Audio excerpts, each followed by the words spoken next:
And now meet the big shot himself, Sir Basil Zaharoff, mystery man of Europe, maker of kings and the greatest munition salesman ever known. Of Zaharoff, it has been said that the tombstones of millions killed in munitions he sold will form his monument, and their dying groans shall be his epitaph. Before the war, Krupp invented a special fuse for hand grenades. But during the war, Vickers, the English company, used this invention to turn out grenades to kill German soldiers. When the war was over, Krupp sued Vickers for infringement of patent rights, asking a shilling a fuse for killing their own people. This suit was settled out of court, with Krupp getting their share of the blood money. Scientists were working night and day on new inventions which would make death quicker and devastate more country in less time. Progress. Progress in destruction and bigger profits.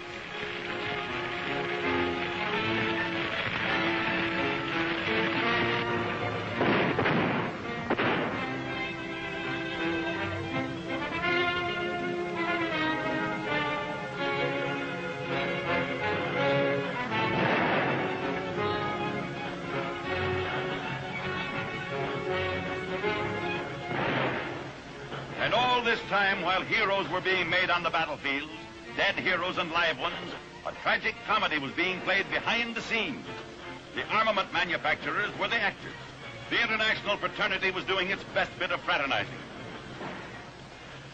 Germany needed nickel and copper and aluminum to manufacture these guns and shells. She didn't have enough glycerin for her gunpowder. That shortage might have ended the war sooner.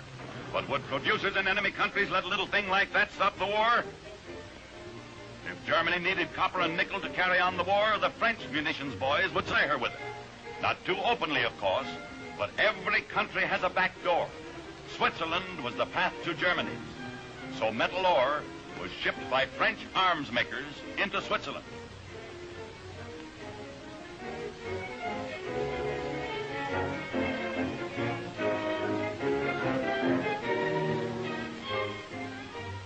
In Switzerland, the French trademarks were replaced by Swiss labels.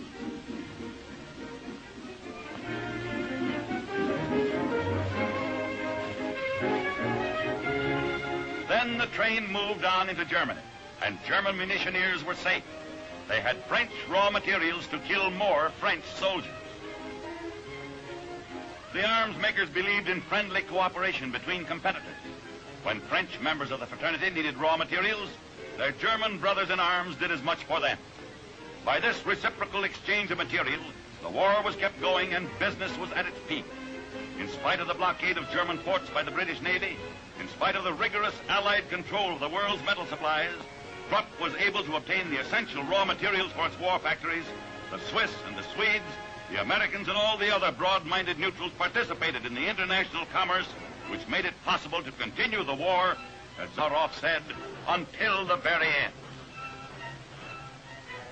French nickel and copper was being shipped back to France, all right, all wrapped up in a nice big shell, shot back with the compliments of the Germans.